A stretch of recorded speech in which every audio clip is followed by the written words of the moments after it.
subsídios. Lições Bíblicas Adultos. Bendito seja Deus e Pai de nosso Senhor e Salvador Jesus Cristo. Eu quero cumprimentar a todos com a paz do Senhor Jesus. Eu sou o pastor Edivaldo Pereira e você está no canal Rascunho da IBD.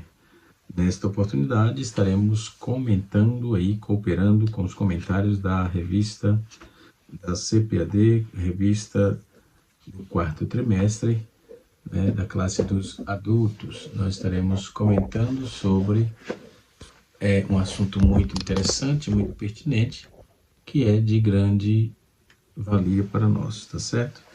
E o assunto que estamos estudando, o assunto geral, o tema geral é as promessas de Deus. Confie e viva as bênçãos do Senhor, porque fiel é o que prometeu.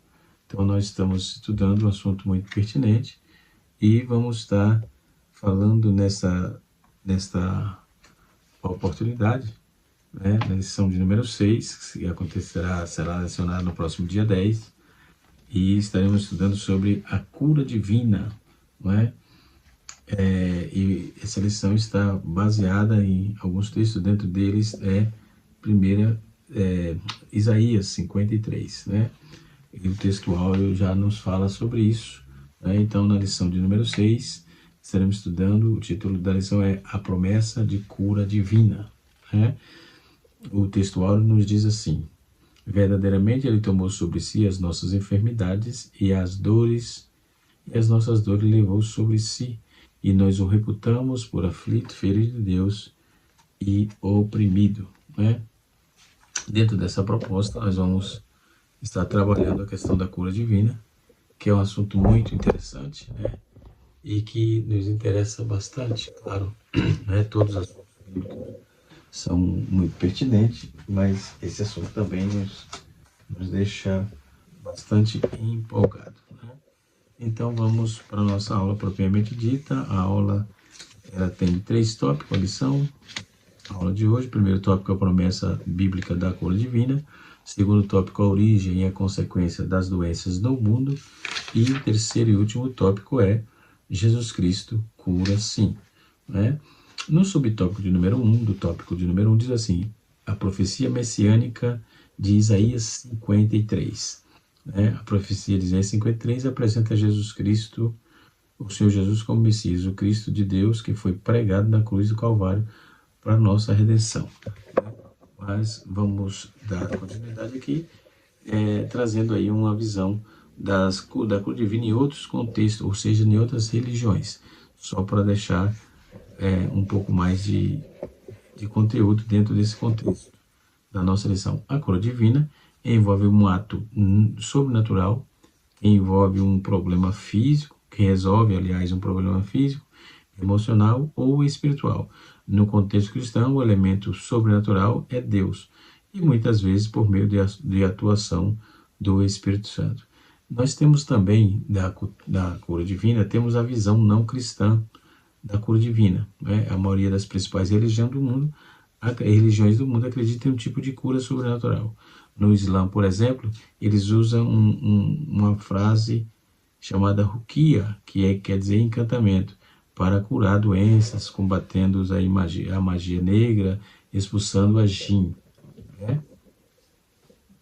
Os budistas, aliás, o budista tibetano, ele emprega o Jisongwa Ripa, né? É o nome da frase que eles usam, que inclui elementos da medicina, mantra, meditação, né? Aquela ordem, aqueles que defendem o panteísmo moderno, como a filosofia da nova era, por exemplo, ou humanismo, cosmo, usam uma ampla variedade de técnicas de religiões antigas e do ocultismo, que sempre se repetem todas as ideias para a cura divina. É a necessidade de um ritual. A cura divina, do ponto de vista da religião não cristã, requer um ritual físico para obrigar uma divindade a agir ou manipular uma força de cura, né? De cura impessoal, por exemplo. A cura divina, segundo o Novo Testamento, quase no quinto evangelho, ou seja, fala do ministério de Jesus, né? E nós vamos ver isso no início do seu ministério. Jesus percorria toda a Galiléia, ensinando na sinagoga, pregando o evangelho do reino e curando toda sorte de enfermidades entre o povo. Mateus capítulo 4, verso 23. Mais tarde, quando Jesus enviou seus 12 discípulos, aliás, para pregar o evangelho, ele lhes deu autoridade, né, para curar os enfermos, conforme está escrito em Lucas capítulo 9, no seu verso número 1 e 2. Após a ressurreição e a ascensão de Jesus, os apóstolos continuaram a curar muitos, né? Atos do Apóstolo capítulo 5, versículo de número 12 a 16. Então, várias curas foram realizadas por Pedro, por João, por Paulo. Estão registradas em Atos 19, verso 12, e Atos 28, versículo 8 a 9, né? E hoje, a cura divina, como é que é vista, né? Para alguns grupos de cristãos, eles têm um pensamento sensacionista, né? O que a cura divina acredita, conforme está escrito no capítulo 12, verso de número 9 de 1 Coríntios, que terminou exatamente com o dom de língua. Esta posição é chamada de sensacionismo, né? Outros cristãos acreditam que todos os dons e sinais ainda estão presentes hoje. Isso é o meu caso. Acredito piamente, não tem como ser diferente. Embora nós tenhamos uma visão, vemos aí o pessoal da visão sensacionista, acredito que Deus é o Senhor que te sara, no capítulo 15, verso número 26, lá de Êxodo, né? E ele não perdeu a sua capacidade de curar, não perdeu a sua graça, não perdeu o seu domínio, Deus não perdeu o controle de absolutamente nada, não é? Então, o seu amor pelo povo, ele não diminuiu. Então, a cura divina pode vir da medicina tradicional ou da intervenção direta de Deus em resposta à oração de um carente, né? E se Deus quiser, se Deus assim quiser, ele pode curar, ele cura, pode vir ou não curar, né? Ou levar isso até a eternidade. Aí existem as perguntas dos incrédulos dizendo, por que Deus não curou a Covid? Deus tem a sua vontade soberana. Eu conheço muita gente que foram curados sim de Covid e outros chegou o tempo e foi junto dentro desse contexto, tá certo? Quando vamos ver no Salmo 103, no seu verso 3, assim, aquele que perdoa todas as nossas iniquidades sara todas as tuas enfermidades, né? Então nós vamos observar que a cura divina no Antigo Testamento ela tem um conteúdo, vamos ver a manifestação divina dentro desses vários tipos de enfermidades, né? Como esterilidade, chaga mortal, doença do espírito, angústia da alma, leproso e assim se segue, né? Quando vamos dar uma observada direito nessa questão aqui das enfermidades, né? E quando vamos observar a esterilidade, e orou Abraão a Deus e Sara orou Abraão a Deus e Sara a Deus a Abimeleque e a sua mulher e suas servas, de maneira que eles tiveram filhos, né? Então a intervenção divina veio e tirou a esterilidade, né? Capítulo 20, versos de número 17 de Gênesis. A chaga mortal. Disse mais Isaías, toma uma pasta de figo e a tomaram e a puseram sobre a chaga e ele sarou. 2 Reis 20, verso de número 7. O escritor de Ezequias, por exemplo, o rei de Judá, quando adoeceu, sarou de sua enfermidade. Isaías 38, versículo de número 9. Né? A doença do espírito aqui não é identificado, né? Mas enviou o Senhor a Ezequias e sarou o povo. 2 Crônicas, capítulo 30, verso de número 20. Depois nós temos também a angústia de alma. E o texto diz em Salmo 107, verso 20, diz assim, e enviou a sua palavra e os sarou e os livrou da sua destruição. Nós temos aí o general leproso, né?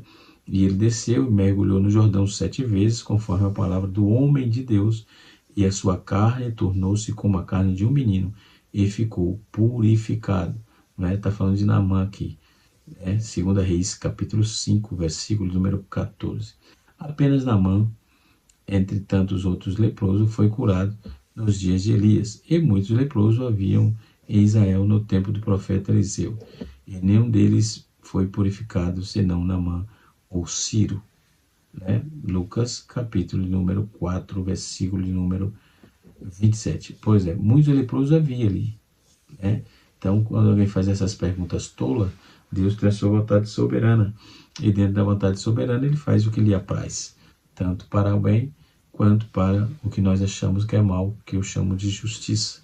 Né? Então, os leprosos que havia ali, ele não curou todos, senão Naamã ou Ciro. Né? Então, a cura divina pelo ministério de Jesus, nós vamos ver que o evangelista Lucas, né? Lucas, ele deixou claro que Jesus realizava a cura, descendo com eles, parou no lugar plano, e também um grande número de seus discípulos, uma grande multidão de toda a Judéia e de Jerusalém, a costa da marítima de Tiro e de Sidom, os quais tinham vindo para ouvir e serem curados de suas enfermidades. Capítulo número 6, versículo número 17. Então, está mais que claro, está mais do que provado que a cura divina hoje ela é perene, pertinente e acontece. Né? Tudo é possível aquele que crê. E Mateus registra também alguns eventos que Jesus curou todos os doentes presentes. Isso significa que ele, se ele quiser, ele pode curar todos. Vejamos o que diz Mateus capítulo 4, verso número 23. E percorria Jesus toda a Galileia, ensinando nas suas sinagogas e pregando o evangelho do reino, e curando todas as enfermidades e moléstias entre o povo. Vamos ver ainda Mateus 9, verso 35, e diz assim: percorria Jesus todas as cidades da Judéia, ensinando na sinagoga deles, e pregando o evangelho do reino, e curando todas as enfermidades moléstias entre o povo.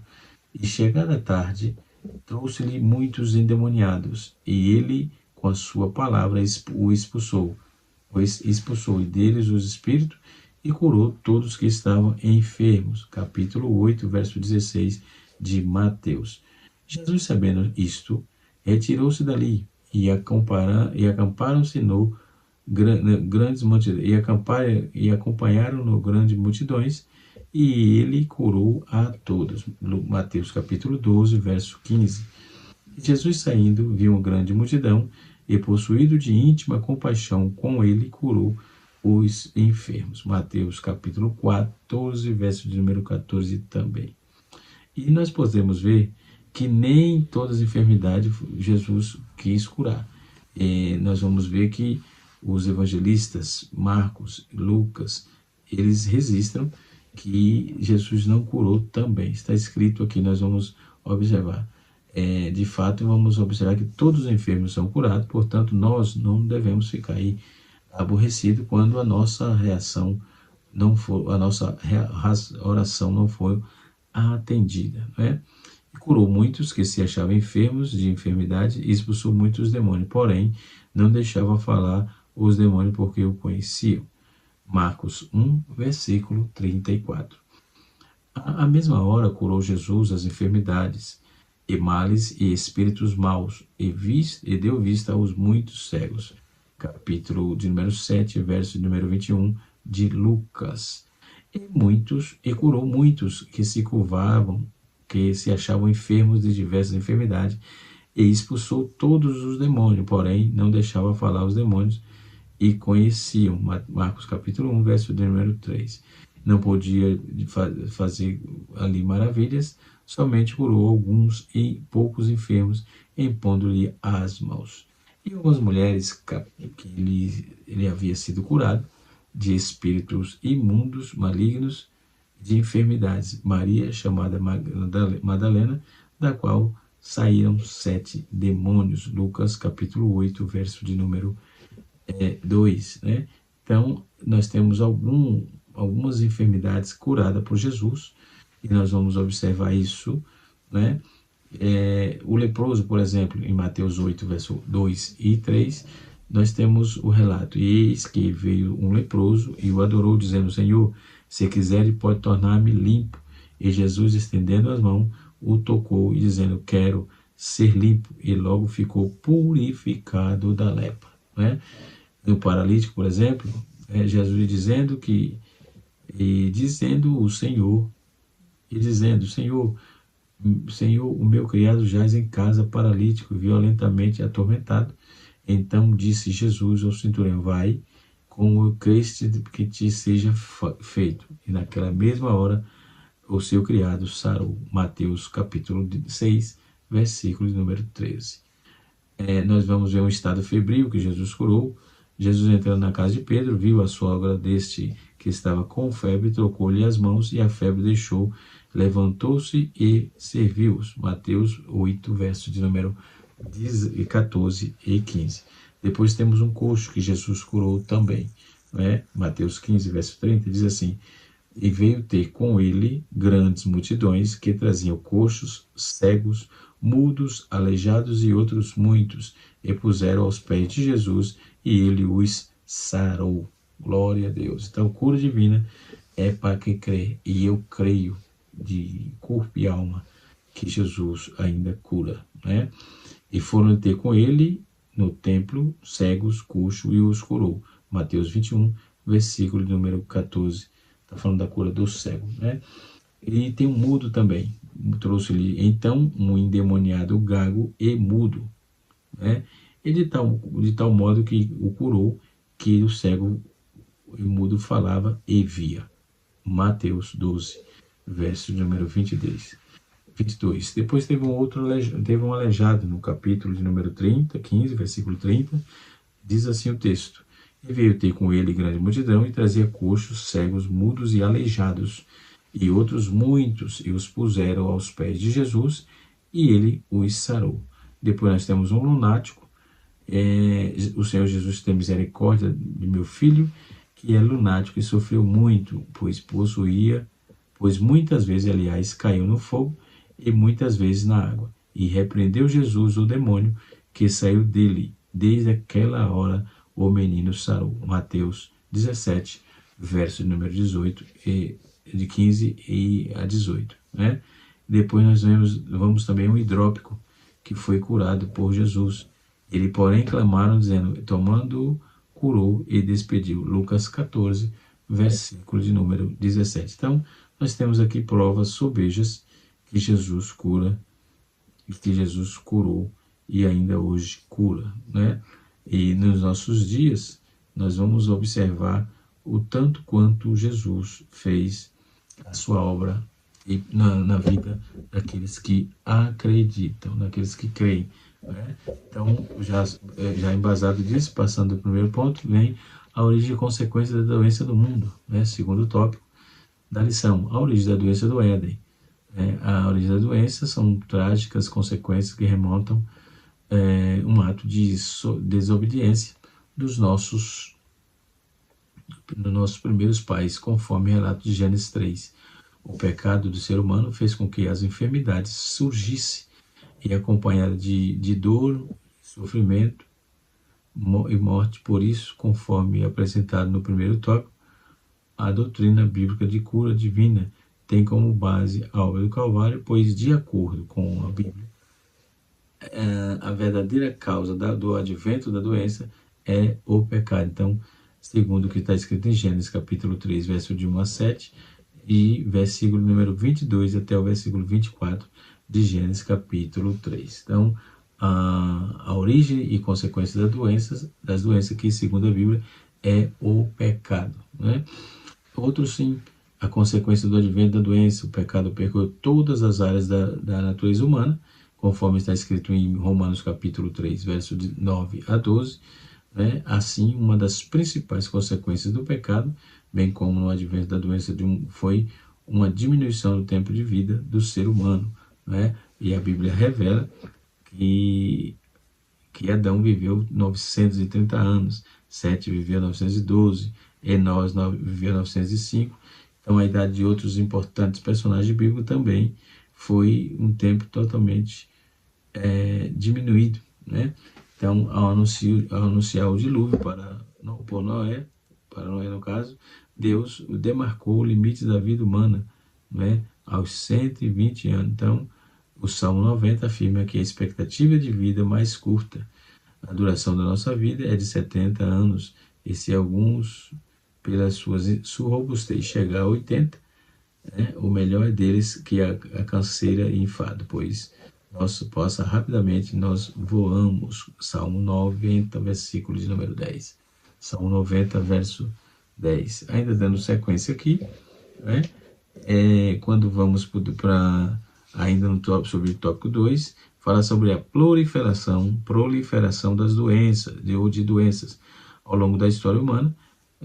Precisamos aí de proliferação de diversas doenças. Basicamente, podemos classificar de duas ordens, de existência: a doença física e a mental. De ordem física, temos doenças como cardíaca, diabetes, o câncer, dentre outras, que ceifam muitas vidas. E de ordem mental, temos o Alzheimer, a depressão, o que gira em torno do suicídio, por exemplo. Diversos outros transtornos de demência, suas outras causas afetam muitos dos nossos irmãos em Cristo, pois os crentes não são imunes a elas, infelizmente. E assim sucessivamente. Tópico número 3 nos apresenta que Jesus cura sim. Ainda dando sequência, cura divina no Antigo Testamento, ou cura divina hoje. Hoje nós temos duas escolas diferentes de pensamento sobre a cura divina. Alguns cristãos que acreditam, como eu disse, no dom de cura e dom de línguas, e outros que não acreditam, que são os cessacionistas. E quem acredita é chamado de continuista. Então tem as duas escolas: continuista, que acredita que os dons continuam até hoje, estão com validade totalmente em vigência, e o cessacionista, que diz que não existe mais nos dias de hoje a cura divina ou as manifestações de Deus. Então podemos observar que a cura divina tem recebido renova ênfase na pregação e ensino profético em muitas igrejas, sendo o elemento essencial do sucesso do evangelismo e missões atuais. Assim como na igreja primitiva, por exemplo, muitos têm orado para Deus confirmar o evangelho mediante curas em nome de Jesus. Atos capítulo 4, verso 24 a 31. Então, há pelo menos 4 razões que cremos que Deus continua curando hoje em dia. Então, a primeira é que a cura divina se encontra na Bíblia, e por ser inspirada pelo Espírito Santo, é válida para hoje. Então, outro ponto de partida é que o Cristo revelado na Escritura como um médico, como o mesmo Senhor quem servimos hoje, conforme está escrito em Hebreus, capítulo número 13, verso número 8. A segunda razão que cremos para crermos que a cura está incluída na obra expiatória de Cristo. Então, o ensino bíblico sobre a cura forma aí uma salvação, conforme Isaías 53. Confirma aí isto. A terceira razão acha-se em convergência nos ensinos bíblicos sobre a salvação da natureza da humanidade, já que o ser humano não é mais associação ou desconexa, de muitos corpos, almas, enfim. Então, mas em modo geral, ou modo real, a unidade de salvação se aplica a todas as facetas da existência humana, ok? Então, a razão para assumirmos um compromisso com os ensinos de cura divinas, por exemplo, é a crença de que a salvação deve ser atendida ou entendida em última análise, Então, é muito importante notarmos essas nuances da cura divina, Então, enfermidade e consequência do pecado. Nos pensamentos judaicos, sobre que houve certo grau de associação entre o sofrimento físico e o sofrimento físico e pecado. E vale notar que relato do pecado em Gênesis 3, o sofrimento menos surgiu pela primeira vez de forma labuta física, as dores do parto, as condições impostas por Deus foi: multiplicarei grandemente a tua dor, nós vamos ver que dentro desse quesito, né, nós vamos observar, o texto diz no capítulo 3, verso de número 16, Deus falando com Eva assim, né, multiplicarei grandemente a tua dor, com dores terá filho. Então esta palavra, no entanto, não subentende o sofrimento já existia, mas apenas que seria intenso. Então a palavra hebraica usada aí é istatsebon, né? Istatsebon, que é de forma um verbo do cara de achar, defeito, transmitir ideia enfim, e assim sucessivamente. Então, quando podemos observar, podemos ver que o Senhor está no domínio de todas as coisas, ele não perdeu o controle e jamais perderá. Fica tranquilo, Deus está no controle. Glória a Jesus, né? Ainda hoje cura, ainda hoje salva, ainda hoje liberta, né? Esse é o Senhor que servimos, né? Então, as perguntas comuns que chegam e que temos aí sobre cura divina é assim: por que são curados uns e outros não? A resposta pertence aí à sabedoria, à soberania de Deus, mas podemos assim algumas observações que estão doentes por efeito do pecado.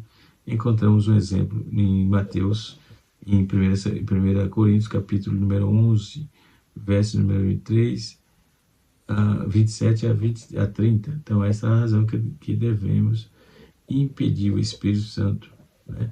Que essa é a razão porque devemos pedir, aliás, impedir não, pedir ao Espírito Santo para penetrar nos nossos corações, né? E aponta-nos possíveis áreas ocultas do pecado que nos impede de receber uma cura, né? O que possibilita que é do Senhor está procurando ensinar algumas coisas, assim como se fez em 2 Coríntios capítulo 12, versículo número 7, né? E Jó, neste caso, precisa buscar entendimento da parte de Deus, além do que existia a questão do momento certo, né? E assim sucessivamente. Então, é de muito bom ouvir isso aqui, né? Para conhecermos um pouco mais, falando um pouco mais da palavra sacrossanta de Deus. Então, Deus tem um momento certo, a palavra grega para kairos significa oportunidade, conveniente, e assim como em Atos 24, versículo 25, o crente não deve perder a esperança, pois Deus tem o seu tempo certo para curar. O seu tempo certo para a cura de seus filhos e filhas, né? Então, a falta de fé também pode impedir o recebimento da cura. O autor da Carta dos Hebreus em vários trechos nos ensina a conviver firme na fé em Deus. A primeira carta de João nos faz lembrar que a vitória do crente está ligada à fé pessoal. 1 João capítulo 5, versículo número 4 a 5. Então, nem todos os que entram em contato com Jesus foram curados. Porque a cura física exige a resposta positiva da fé. Não admite que tenha Tiago, não admira que em Tiago tenha escrito em sua carta, né? E assim vamos seguindo, né? A enfermidade e a cura divina na perspectiva de Deus. Como é isso? Se lermos João capítulo 11, verso de número 3, nós vamos encontrar a importância da cura divina. Nós somos um ser integral, e dentro desse conceito aí nós temos em Lucas capítulo 2, verso 52, né? Nós temos esse conceito, nós um ser integral, somático, social, intelectual e espiritual. Quando falamos isso, lembramos de Martin Luther King Jr., que diz que a religião trata com o céu e com a bola. Diz assim, que a religião trata com o céu e com a terra, tratar com o corpo e com a alma, né? Então, o pecado não só separou, né? Não só separou o homem de Deus, mas também separou Deus de si mesmo, o homem de si mesmo. Ou seja, o homem é um ser em conflito, ser doente vivendo, ser doente vivendo, Então, que tenhamos aí cuidado para que possamos servir com o que fazemos, para que possamos entender que o nosso corpo é importante para Deus, né? Nós temos aí o pietismo, por exemplo, que veio do século XVII, que ensinou que Deus está interessado na salvação da alma e não no bem-estar do corpo. Isto é um equívoco, né? Literalmente. Nós vamos ver Nancy Pierce, no seu livro Ama o Teu Corpo, ela faz uma abordagem interessante, né?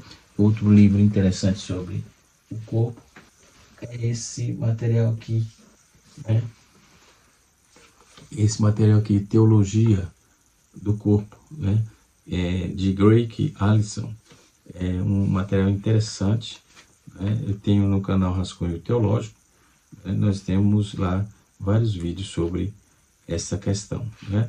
Então nós devemos sim cuidar do corpo, tá certo? Porque isso evita muitas doenças, né? E assim sucessivamente. Então, espero poder ter te ajudado, espero poder ter cooperado. Mas dentro desse contexto ainda do corpo, dentro dessa visão apenas o claustro da alma, por exemplo, mas a palavra de Deus dá um grande valor ao corpo. O corpo é um santuário de Deus. Primeiro, podemos observar que o corpo é um santuário de Deus, né? Em 1 Coríntios capítulo 6, versículo 18, versículo 19 e 20.